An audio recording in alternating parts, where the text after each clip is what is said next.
There were going to be people there, so many people, friends, family from all over the country. And it was going to be amazing. And as you know, though, COVID-19 arrived, and in early March, as we could really begin to see how everything was about to unfold, Sydney and Joey made the decision that they didn't want to postpone getting married. They would certainly wait to have a celebration in which they could be physically surrounded by everyone they love. But in terms of their getting married, they didn't want to wait any longer.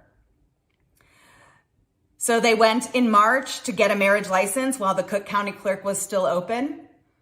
And sure enough, this past weekend, I took up one Zoom box space in a screen filled with many other Zoom boxes of Sydney and Joey's closest family and dearest friends.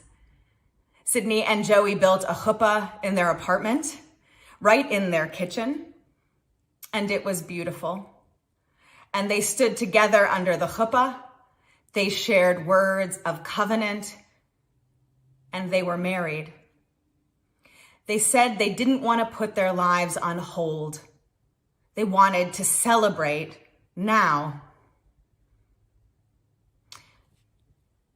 I hope we can spend a little bit of time together talking about the beauty of this lesson. For all of us, we really know what it feels like to be living life on hold. Everything seems to be put in a pause position, really since mid-March, for some of us even before that, and who knows how much longer that will go on. But the truth of the matter is, our lives are not on pause. We don't get to put a hold on life. This is our life. We're living it now, even amidst these days where it seems otherwise. In Judaism, the idea of time and time itself is understood as one of the most precious and holy things we have.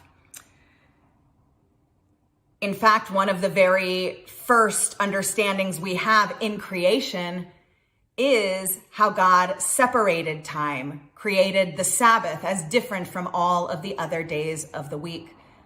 We hear from Heschel that the Sabbath is a palace in time.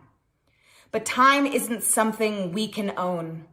Time isn't something we can possess. We do our best to understand how precious it is. And in times like this, when possible, to elevate it, to embrace it, to seize the moment as it were. And so as we face a future that is unknown, and the truth is, the future is always unknown, we can look into Jewish tradition to offer us insights as to how we might live our lives, even amidst the pause. This week's Torah portion, Emor, focuses so much on time. An entire chapter of the Parsha is dedicated to establishing the ancient and still practiced Jewish calendar. The calendar establishes Shabbat. It establishes all of the holy days and festivals that we celebrate, from Rosh Hashanah to Yom Kippur, Sukkot, Passover, Shavuot, the counting of the Omer. The list goes on. And it tells us that these are the sacred times set apart by God for us. A little earlier, though, in the Torah portion, there is a list of behaviors, guidelines for how we might approach sacrificial rites that were practiced in the ancient days, in particular that the book of Leviticus focuses on.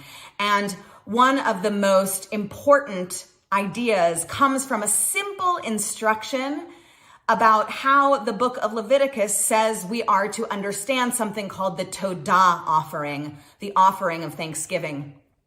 This was an offering that was not mandatory, but rather was invited as an opportunity for every Jewish person in the world to practice when they themselves encountered a miracle. And the text directs us, in the case of a Thanksgiving offering, to practice it as follows. Because these were sacrifices, ritual sacrifices, they involved the slaughter of animals. And the Todah sacrifice is unique in that it says that the sacrifice itself has to be consumed on the same day it's offered. You can't hold it over until the next day. Why put off till tomorrow what we can do today, as you might understand it? But there's something really interesting about this idea. When it comes to gratitude from a Jewish frame, we are invited to process it, take it in, consume it in real time. We are told not to delay or put off until a different, more convenient time our acknowledgement of, our celebration of, our exulting in the connection of our Thanksgiving.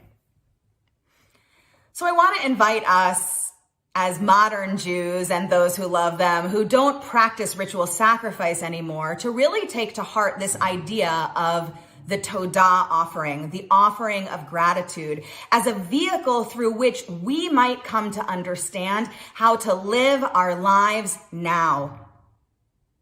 Not to put things on hold, not to pause until a later date that will be determined, but rather to experience and raise up joy, life, and the miracles that still abound all around us now. The Torah directs us not to hold them over, not to wait to take it in until the next day, some other time in the future. So how might we do our best to take in those moments of joy, those moments of celebration, those moments that make life worth living now?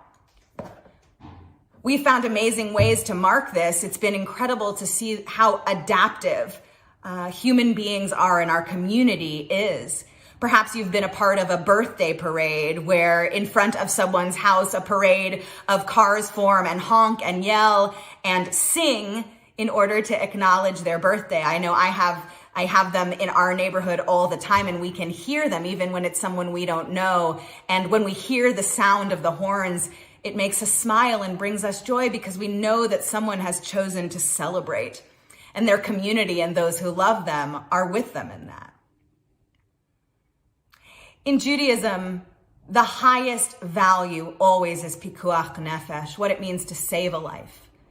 And the reason for that is, in a Jewish frame, we are commanded, in the most traditional sense, to live in a world, to live by Judaism, to choose life.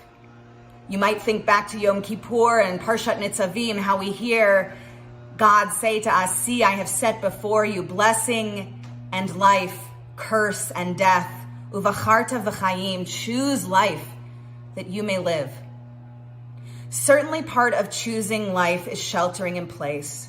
Certainly part of choosing life and upholding life is making choices that assure the safety and health of ourselves, our loved ones, and the community around us. Choosing life does not mean throwing caution to the wind and putting ourselves, or even more importantly, others, at risk. But at the same time, choosing life means celebrating life, experiencing life, no matter what the condition. So I'll invite you the next time you begin to feel a little bit down, a little bit saddened about the way that things we would have wanted to celebrate differently are turning out, to reflect back to the Todah offering, to think to yourself, how can I offer gratitude for this joy, this miracle here and now, and not hold off until the next day or some other time in the future? I want to conclude by telling you something really amazing about Sydney and Joey's wedding. And I just want to make sure you know that they're okay with me sharing this with you. So Joey, the groom, has 2 living grandparents, a grandfather and a grandmother. And he is very close with both of them. It was unclear whether either of his grandparents would be able to travel to his wedding in person. However, because we were on Zoom, they were not only able to be there, but their squares happened to be right next to the squares of where Sydney and Joey's Zoom square was. So they were more proximate than they would have ever been had they been even in person at the ceremony if it were in person. But more than that, after the ceremony, we spent some time in a virtual reception, a Zoom room celebrating, toasting the bride and groom, sharing stories. And in one of the most holiest moments that I've ever been a part of, Joey's grandmother, the Holocaust survivor, shared the following. I never thought I would be able to see this day. It is truly a miracle. I am so happy for my grandson and his wife.